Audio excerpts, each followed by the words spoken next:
Hey, what's going on, guys? Mike Glover here with John Kingston of Roaming Lost. Good buddy of mine, been talking to John for years, and he's finally committed to living his best life, overlanding off-road forever. Like, that's what he does. Forever, he will be off-road, overlanding, full-time. You're doing a full-time thing right now, right? Yep. Yeah, indefinitely. No joke. Really? Yeah. Oh, so hey guys, on this episode, we want to do a walk around of the actual truck. We got breakdowns, the truck, the living situation, and the mobility bug out platform, which I'll talk about in a later series. But we want to get you interested in getting off your ass, getting outdoors, operating the outdoors, and doing something exceptional. This is a little bit of inspiration. We'll talk through every piece of it, starting with the front end of it. So here we go. All right, John, let's start with the front of the vehicle. You did this very fast. Like, this happened in January is when you started it? So I bought the truck in November. Yep. And then started building in January, yes. What was the objective of your build from the get-go? Literally what you're seeing.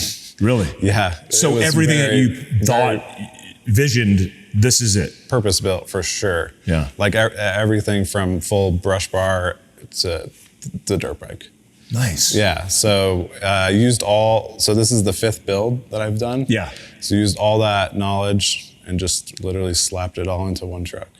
And the intent was to be able to sustain life off-road, overland, indefinitely. Yeah, for sure. And the only thing I think we can run out of first is the water or food. Until nothing about the truck everything is regenerating and solar, and with the Red Arc system, it's charged. You know what I mean? It's just like constantly regenerating its own power. So only thing we have to find is water and food.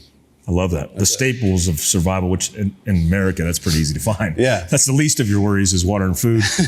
Starting out with the front of this, tell me about the bumper and the light integration. Yeah. Because I've seen a lot of bumpers. Yes. But I've never seen an aluminum/steel bumper with these proper loops protecting the radiator of this specific truck with this light integration. So walk me through this. Okay. So the bumper is Descent Off-Road.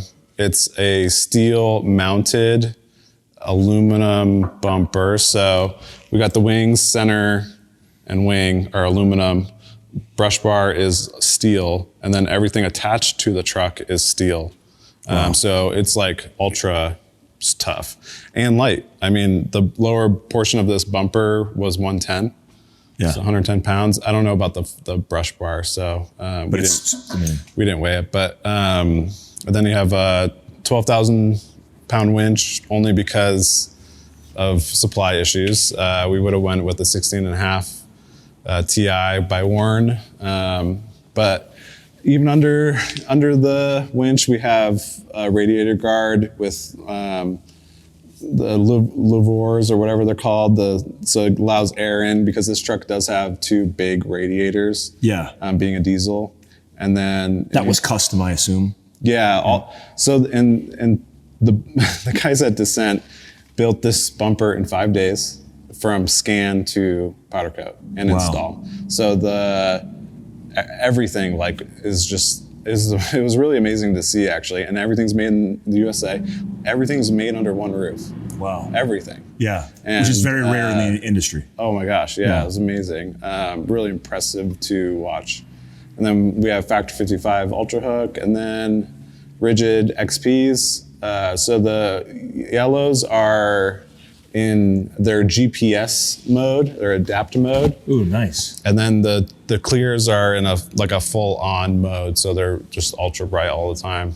What's the purpose of the GPS? Is it based off the terrain you're in, based on speed? So faster you are, the more narrow it gets. I love that. Yeah, so it pushes it down the road. Yeah. And then rigid 6-inch SAE fog lights. So those are street legal. So wow. They have a good cutoff, so we're not blinding anyone. And then headlights are Alpha Rex, so those have sequentials, and so this truck came with halogens. They were terrible. Garbage lights. Terrible lights. And I should mention that this truck is a tradesman. It is the lowest trim package. Yeah. So for me, there was no need to buy a Laramine where it's like you're spending 80, 90 grand. If you're gonna gut it. If you're gonna gut it and then kind of do everything. So 22 Ram 3500 standard output. Yeah, it's a beautiful start point. Yeah. Let's walk around and look at suspension, wheels, tires, and kind of the stuff that you have in the cab. Yeah. Cool. All right, so moving on to the wheels tire combo. Why this size wheel and this specific tire? Okay, so Firestone kind of reached out. So, and I had Toyos, and I was like, they were like, you want to try a tire? And I was like, I'll try a tire. So I tried it, and it's been really great. The lugs are really big. Feels soft too. Yeah, and so it drives great on the road. It's been awesome off-road too, though, we haven't been doing anything that crazy. It's just, the fire roads and like offshoots and stuff. But but then these are the Raceline Avengers. They're like a CJC collab. So it's like they did like a satin black. And then these are rated for really high, 4,400 pounds per wheel. Ooh. So that's really that's when I say purpose built. Yeah, that's a big reason. Tires are also like 4,500 per wheel. Yeah, so that's key, right? Yeah, a lot of people don't pay attention to that. No, they don't, and we want to make sure we're not getting a blowout because I'm running like a 3,000 because our rear is like almost 4,000 pounds, so it's heavy, So we want to make sure like safety is a big concern of mine because if we're going to be on the road, it increases the chances of something happening. Yeah. So the most I can minimize that, more than happy to do. Yeah. Did you do a brake upgrade at all, or is it just stock? No. So these are stock. They're just giant brakes. But they're meant for towing. Yeah. So this truck has 30,000 pound towing rating. Oh my God. Yeah. And it has a gross vehicle weight of 12,200, I believe. That's huge. That's got to be one of the biggest in the market. It's pretty. Yeah, those are some pretty high numbers. Payload is 4,400 pounds. Nice. So everything is all under. We're good. Nice. We're solid. Yeah. And then Carly suspension. So CJC did the whole install, like radius arms. It's like the top besides so they have one kit that's higher than mine. It's called the Dominator kit. Yeah. It's a 3-inch shock. So. And it's a lot of custom cutting and stuff. So you did the 2.5? 2.5. Yeah. So the pin top 2.5, it's 3.25 lift. Just like we have high and low bar stabilizer, Carly sway bar, like the full nines. All right, so we get moving up here. Yeah, so what's funny about this, these are Power Wagon fender flares. Nice. This cheapest upgrade I've done, like 30 bucks a fender. But a proper setup, because you get a little bit of... Yeah, you get a little poke. These are a plus 40, I think. So it has a little bit of poke. Yeah. And then this is a 37 by 12.5, by the way. 37 by 12.5. Yeah. Okay. So if I was going to do like more like South America or something like that, I'd go to a 35. Okay. Way easier to get a 35 than a 37. Got it. And I didn't go to a 40 because of that exact reason. Even harder to get and way heavier. So then XB's up here as well. They're the same on the bumper. And then like I did all the little blackout badges and stuff. Looks good. And then front runner, full size, this is actually the slim version of their rack. Yeah. So they have another one that's higher and you can put a table underneath. Oh, nice. But it doesn't fit with the Scout. And so we can talk more about the bed. Yep. But there's a reason why it can't fit because the bed is made to not have the camper super high over the cab. Got it. It's like the purpose of that bed. Got it. And then we have alley boxes. One's all recovery gear, and the other one is tools and miscellaneous like stuff. Got it. And then you got full American-made rock sliders by White Knuckle. Nice. And these are made in California as well. Yeah. These are custom, right? No, these are production. Oh, and they go the whole length like that. Yeah, full. So this is a crew cab 8-foot bed originally. Yeah, that's a long long wheelbase. That's like two Forerunners side by side. Yeah. It's a long wheelbase. And I had these on the last truck and I absolutely loved them. Yeah. And they make for a great step, you know, put some grip tape on, but yeah. I like how they're a little lower profile. Yeah. Where they don't like chop your shins off. No. Yeah. Yeah. You don't hit them when you jump out, and yeah, they're awesome. They're simple and straight to the point. Cool. Yeah, let's crack the cab and take a look in the cab and see what we got. Yeah, so it's a bit messy, but we have a full goose gear seat delete. I usually carry the tripods out. We can store them away and lock them. Everything is lockable, so that's number one with concern, because everything in here is super expensive. So on this side of the truck, we have my B camera, film camera, bigger lenses, matte box, batteries. Like this is just like the junk drawer for the most part. So because you're doing media on the road full time as your work on the road. Yep. Yeah. So we have like full like cinema camera and my photo camera. So I'm shooting both constantly, and then this is just all the stuff that we need to accompany it with. Yeah, if you haven't seen John's stuff, make sure you go to his Instagram. I love his photography, one of the best that I've seen. This goose gear setup rolls drawers on both sides. Both sides, yeah. Wow. We can go check out the other side, but it's awesome. And then dog bed, and then everything is, you have access to every compartment in this thing, from down here up there. Dog hangs out right there. We got the Fieldcraft bag on the back, and we got a Molly panel on the top that's made by this guy in New Hampshire, where I'm from. Nice. And it's a New Hampshire Overland, and it's just a simple little Molly thing that we carry. There's like some dog stuff in there. Awesome. 511 bags and stuff. Yeah, man, it's a proper setup. Let's get to the rear of the vehicle, because this is one of my favorite parts of the utility in this. Like we're all about utility, right? If it doesn't make sense practically, then why have it?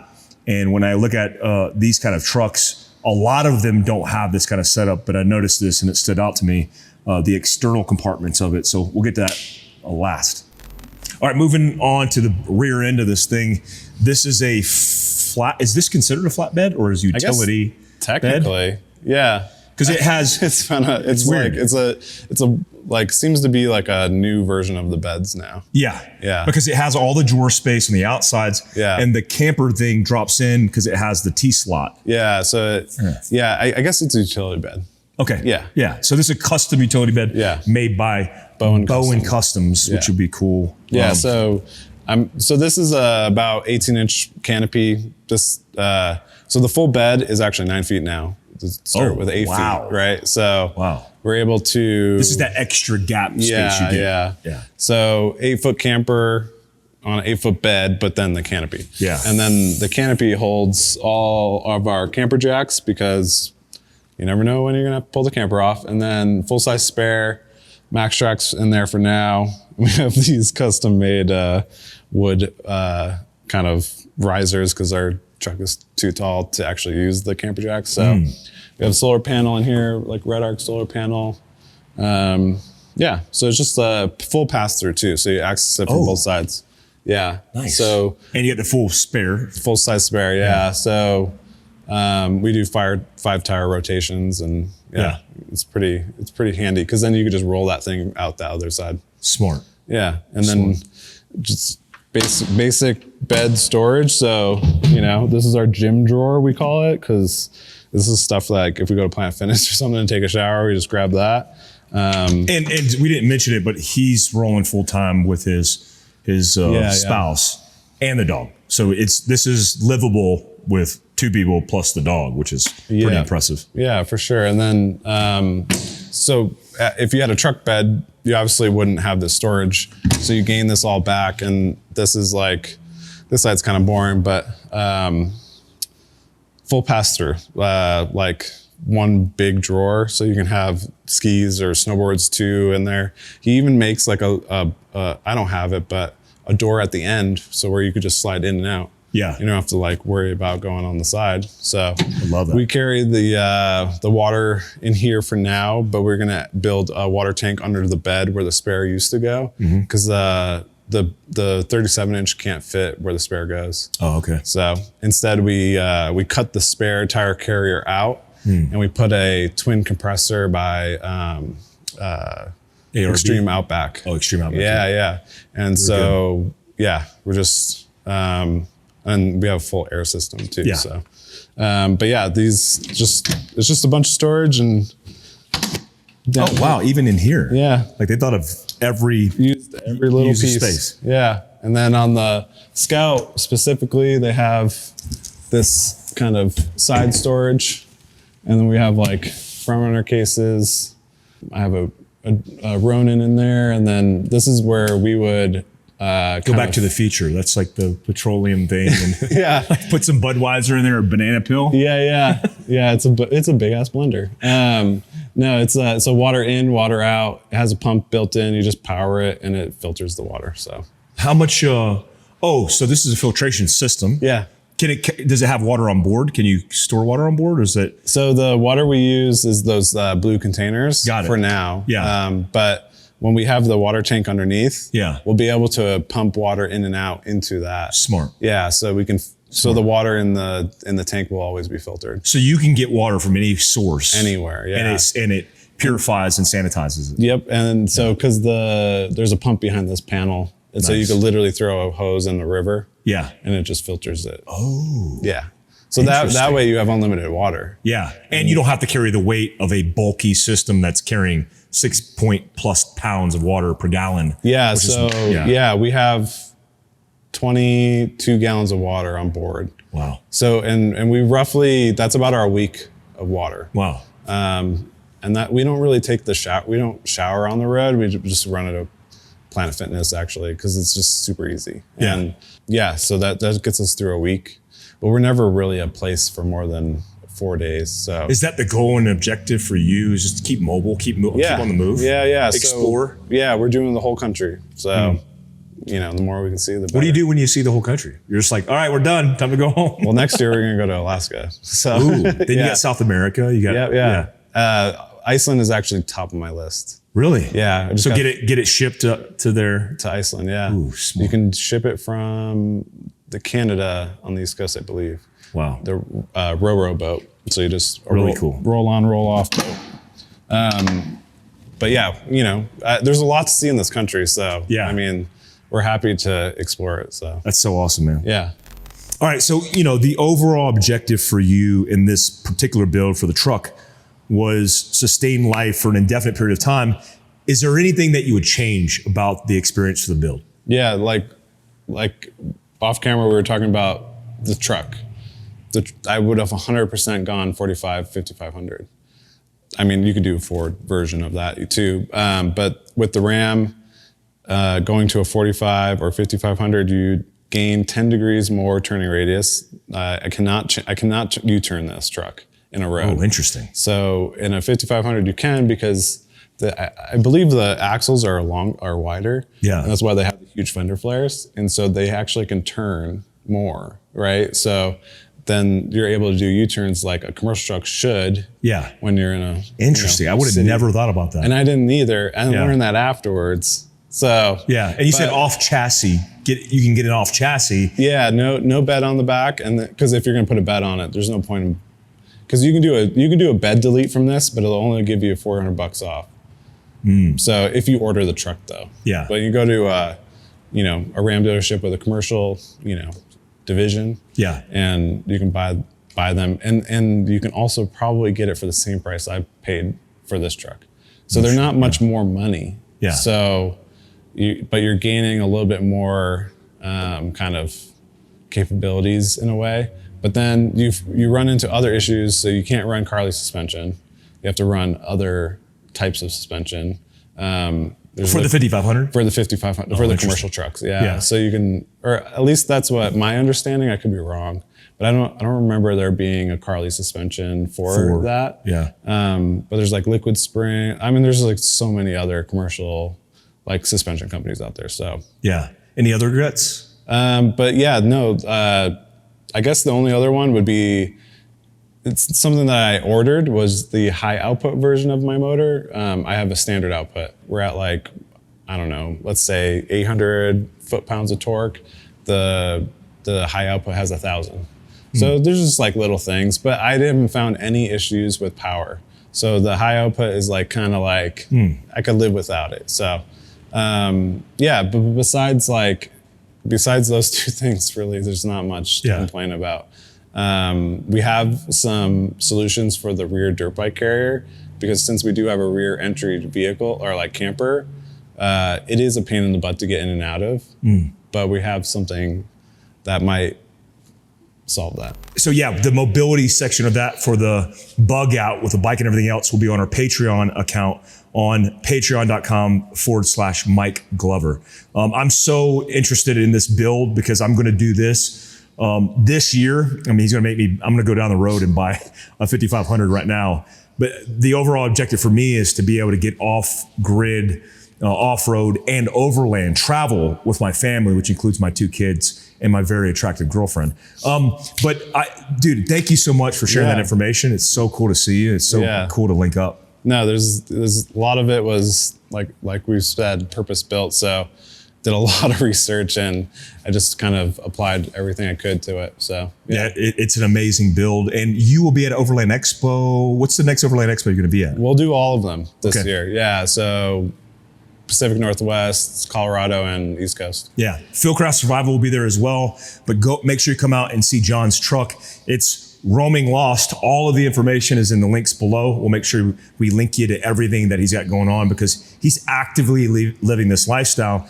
And if you got any questions, I'm sure John wouldn't mind answering those questions in his DMs. Send them over. Yeah, what's your Instagram, by the way? Roaming Lost. Roaming Lost. Super easy. Super easy. Well, I appreciate it, John. Thank you so much. Subscribe, notification tab, all the usual. And leave your comments and questions below because we'll get to those. We'll make sure we moderate them and delete and block you if you're a troll. But we'll answer the questions that are educational to make sure you get the best out of it. Till next time. Later, guys.